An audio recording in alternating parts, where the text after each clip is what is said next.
대한민국 동서남북 모든 부동산 정보는 네오비 동서남북에서. 안녕하세요. 네오비 동서남북TV 광미나입니다. 요즘 반전세 가격이 사상 최고라고 합니다.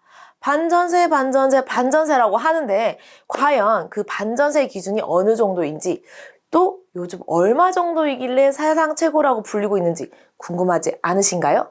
게다가 반전세 말고 준월세, 준전세라는 것도 있다고 하는데 얘는 뭔지 또 같이 궁금해집니다. 오늘의 내용 박중현 공인중개사님께서 준비해 주셨다고 하는데요. 지금 바로 박중현 공인중개사님 만나보겠습니다. 박중현 공인중개사님 설명 부탁드리겠습니다. 안녕하세요. 오늘은 반전세 가격 사상 최고라는 제목으로 자료 한번 만들어 봤습니다. 서울아파트 반전세 가격 사상 최고.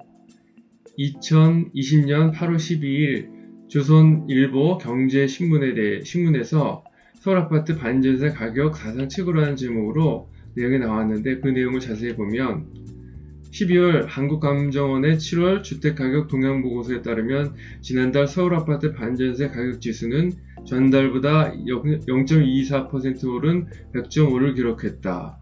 감정원이 관련 통계를 작성하기 시작한 2015년 6월 이후 최고치다.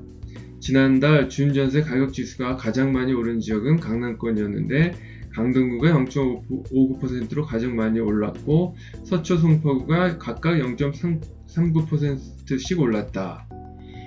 이 지역들은 최근 전세값이 가장 많이 오른 곳이기도 하다.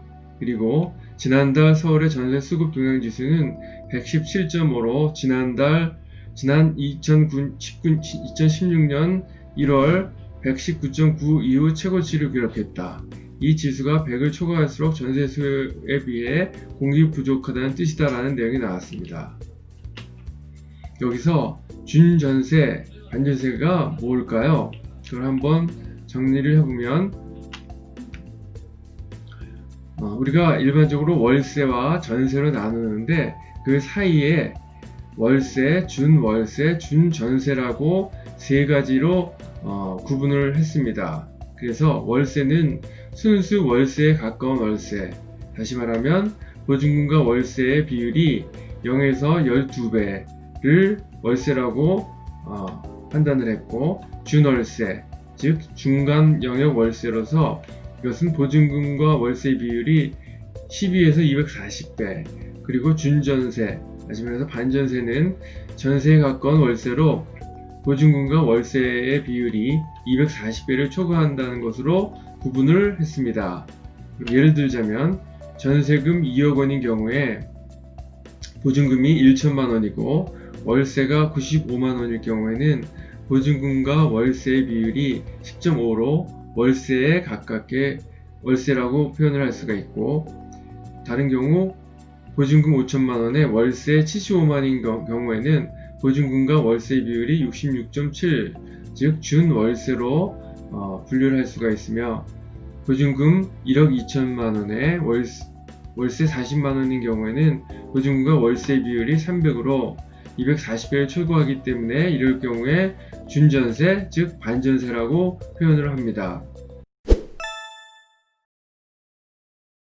그러면 준전세 가격지수 찾는 방법을 보면 한국감정원의 전국주택가격 동향조사에서 월간 동향 아파트 월세 가격지수, 준전세 가격지수가 나옵니다. 이 내용을 보면 서울에서 2020년 7월 달에 보면 지수가 100.5고 변동률이 0.24라는 것이 나와 있습니다. 그래서 이런 내용들을 그래프로 다시 표현을 해보면 서울의 준전세 가격지수는 앞에서도 봤듯이 2019년 8월 달에 98.6에서 점점 상승을 해서 2020년 7월에는 100.5로 기준월인 2017년 11월 달에 100을 기준으로 했을 때 이후에 가장 높은 수치를 보였습니다. 즉 준전세에 대한 수요가 많다라는 내용입니다. 그러면 전국 주요 도시의 준전세 가격지수의 변동률을 보겠습니다. 이것은 2020년 7월달 기준으로 6월달 대비해서 가격지수가 얼마나 변동이 컸는지를 순서대로 본 건데, 세종시가 가장 높은 2.88%의 변동률을 나타냈고, 다음이 하남시 그리고 용인시 기흥구 순으로 나왔습니다. 그리고 서울을 보면, 서울은 우리가 흔히 얘기하는 강남권과 마영성에서 많이 상승을 했는데, 구체적으로 보면 강동구가 서울에서는 가장 높은 0.59%가 상승을 했고, 다음에는 서초구와 송파구, 강남구 순으로 높았으며, 그리고 흔히 얘기하는 마용성, 즉 마포구는 0.34, 용산구는 0.19, 성동구는 0.23%가 상승을 했습니다. 즉 전세 매물이 없는 상태에서 전세값이 상승하면서 어쩔 수 없이 반전세를 선택했다는 얘기입니다. 경기도 준전세 가격지수 변동률을 보면, 경기도에서는 하남시가 가장 높은 1.86이었고, 다음이 용인시가 0.93, 고양시가 0.78, 평택시가 0.759, 이런 순서대로 해서 부천시에서는 0.27의 변동률이 있었습니다. 그러면 서울 아파트 전세 가격이 연속적으로 증가를 하는데, 최근 신문에 보면 59주 연속 증가가 됐다는 얘기가 나옵니다. 그 자료를 한번 보면 4월 6일부터 7월 27일까지 매주마다 전주 대비해서 전세 변동률을 보면 끊임없이 올라간다는 것을 볼 수가 있습니다. 즉 신문에서도 봤던 내용처럼 서울 아파트에 대한 전세 수요가 끊임없이 증가한다는 것을 볼 수가 있습니다. 그리고 다른 증가 추세를 또 볼 수 있는 것이 전세 수급 동향 지수인데, 2019년 8월부터 2020년 7월 달까지 전세 수급 동향 지수를 봤는데 0부터 200으로 표현을 합니다. 0은 공급 우위인 경우를 얘기를 하고 200인 경우에는 수요 우위인 경우를 얘기합니다.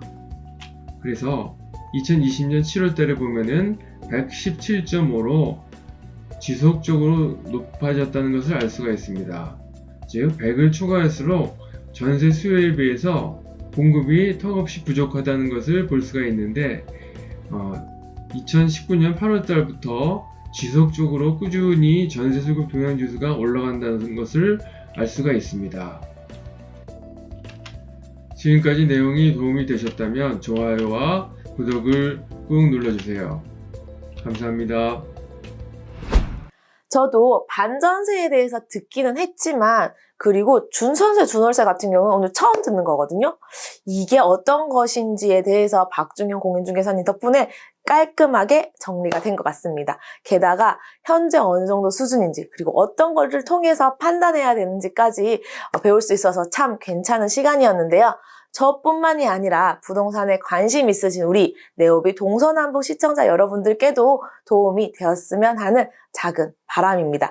도움되셨다면 아시죠? 좋아요와 응원하기 꼭 부탁드리고요. 다음에도 더 유익한 정보로 찾아뵙겠습니다. 지금까지 네오비 동서남북TV 광미나였습니다. 감사합니다.